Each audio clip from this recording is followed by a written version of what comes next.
આ વર્ષે અપેક્ષા કરતા વહેલું ચોમાસું બેઠું। દેશભરમાં 24 મે ચોમાસાએ એન્ટ્રી મારી, પરંતુ ગુજરાતને થોડી વધુ રાહ જોવી પડી, કારણ કે મહારાષ્ટ્રમાં ચોમાસું અટવાઈ ગયું અને ભેજના પવનો ઓછા થતાં જ ચોમાસાએ હવે ધીમે ધીમે આગળ પોતાની ગતિ વધારી છે।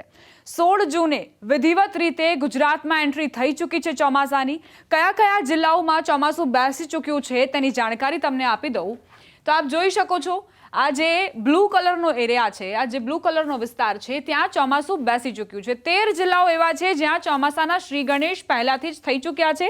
દક્ષિણ ગુજરાતના આ જિલ્લાઓ આપ જોઈ રહ્યા છો, વલસાડ, નવસારી, ડાંગ, તાપી, સુરત, નર્મદા, ભરૂચ, વડોદરા, છોટાઉદેપુર, આ એવા જિલ્લાઓ જ્યાં પ્રવેશ થઈ ચૂક્યો છે ચોમાસાનો। અને ભાવનગર, અમરેલી, ગીર સોમનાથ, આ સિવાય જૂનાગઢનો આ ભાગ આપ જોઈ રહ્યા છો, ત્યાં પણ વરસાદે એન્ટ્રી મારી દીધી છે। ચોમાસું અહીં આવી ચૂક્યું છે। સૌરાષ્ટ્રના 4 જિલ્લાઓમાં ચોમાસું બેઠું છે। દક્ષિણ ગુજરાતના 7 જિલ્લાઓનો સમાવેશ થાય છે કે જ્યાં ચોમાસાએ એન્ટ્રી મારી લીધી છે।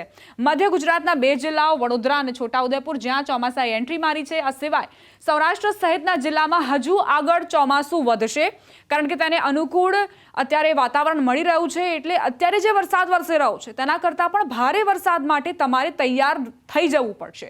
હવે આગળ વધીએ કે 17 જૂને મંગળવારે ક્યાં કેટલો વરસાદ થવાની સંભાવના છે। 18 જિલ્લામાં વરસાદનું એલર્ટ આપવામાં આવ્યું છે અને ક્યાં ક્યાં રેડ એલર્ટ આપવામાં આવ્યું છે। રેડ એલર્ટ એટલે કે 8 ઇંચથી વધુ વરસાદ પડવાની સંભાવના। તો જૂનાગઢનો આપ ભાગ જોઈ રહ્યા છો, જૂનાગઢ અને ગીર સોમનાથ, જ્યાં રેડ એલર્ટ હવામાન વિભાગે આપ્યું છે। 8 ઇંચથી પણ વધુ વરસાદ ખાબકી શકે છે અહીં।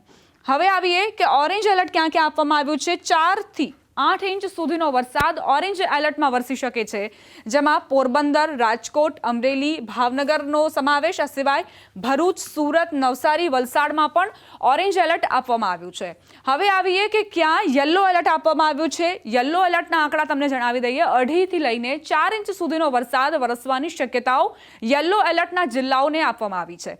દ્વારકા, જામનગરનો આ વિસ્તાર, આ સિવાય આણંદ, વડોદરા, છોટાઉદેપુર, દાહોદ, નર્મદા, તાપી, અહીં યલો એલર્ટ આપવામાં આવ્યું છે।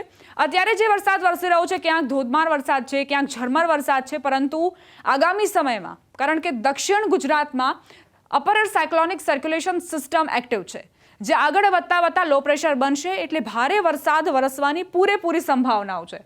18 જૂનની વાત કરીએ કે 18 જૂને ક્યાં કેટલો વરસાદ વરસી શકે છે।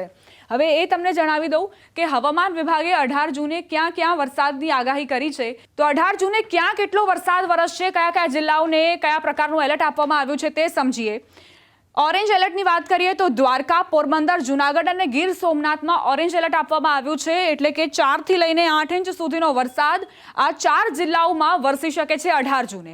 અને ક્યાં ક્યાં યલો એલર્ટ આપવામાં આવ્યું છે તેની વાત સમજીએ। જામનગર, રાજકોટ, અમરેલી, ભાવનગર, આ સિવાય દક્ષિણ ગુજરાતના ભરૂચ, સુરત, નવસારી, તાપી, ડાંગ અને વલસાડમાં પણ યલો એલર્ટ આપવામાં આવ્યું છે, એટલે કે 2.5 ઇંચથી 4 ઇંચ સુધીનો વરસાદ અહીં ખાબકી શકે છે।